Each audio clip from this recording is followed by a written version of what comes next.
everyone. So I'm going to discuss our objective. So at the end of the lesson, the student will be able to identify when the use of word this and that, to use the word this and that in a sentence, and learn the importance of using the word this and that correctly. So our topic today is all about singular demonstrative pronoun. Before we start, let us pray first. So, dear God, bless us all today. Make us good boys and good girls. Amen. Good morning, class.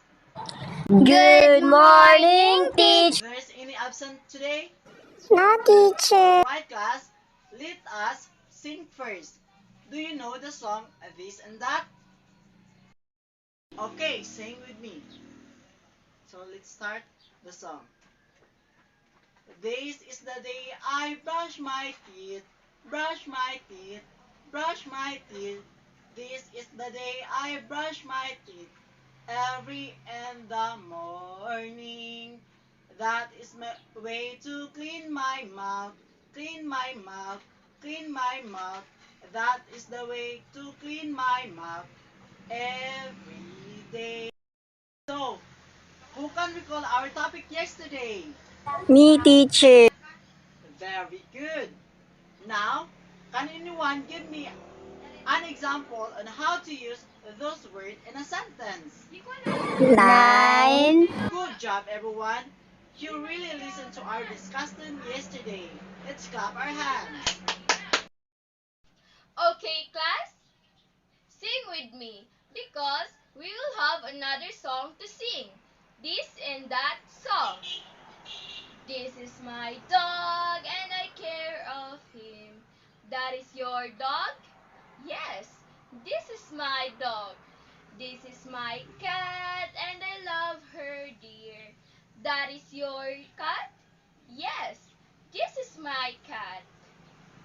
Great job, class. What do you observe, class? Now, I have a question for you all, and all you need to do is to listen. This is my pencil. So when you are holding your pencil, you use the word this. Very good, class. Let's clap our hands. I have something to show you and I want you all to listen carefully to what I am saying. Understand, class? So, what is this, class? Then next, and what is this? Stop. Very good. These words are what we call singular demonstrative pronoun.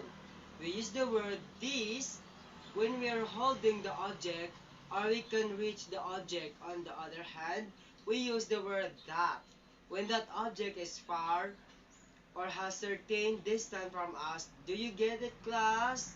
Stop. So what if I'm holding my pencil?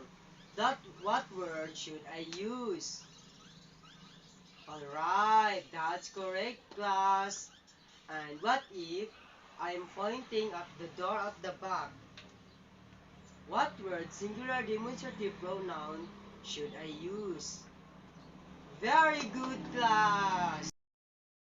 Okay, since you already know what is singular demonstrative pronoun, let's have an activity. I will divide you into two groups and answer the word this and that. According to the picture, the first group to finish the activity, I will be the winner. Okay, times is up and the winner is group 1. Still congratulations the group 2. Everybody clap your hands. Now, I want you to find a partner because we have another activity to do. Fill in the blank with the correct singular demonstrative pronoun. Number 1. Blank is a dog at the park. Number 2. Blank is my pencil case. Number 3. Blank is my pet. 4. Blank is the boy at my school. 5. Blank is a bird up in a tree. So, it seems like everyone is done. Let's clap our hands. Okay, class. Our activity today is match or connect the picture to the sentence that best describe them and identify what singular demonstrative pronouns is being used. Okay, class.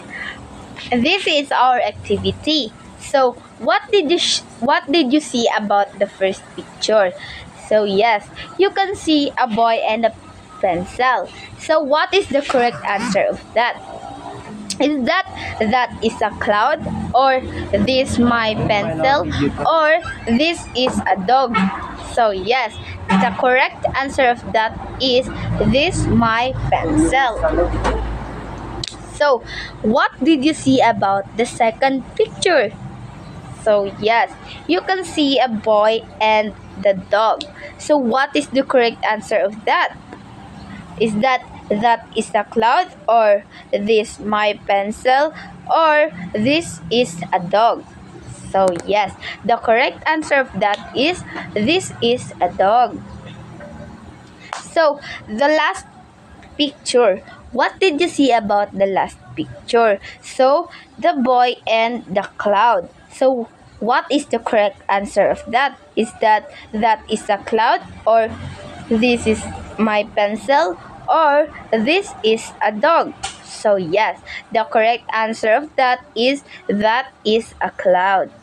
So,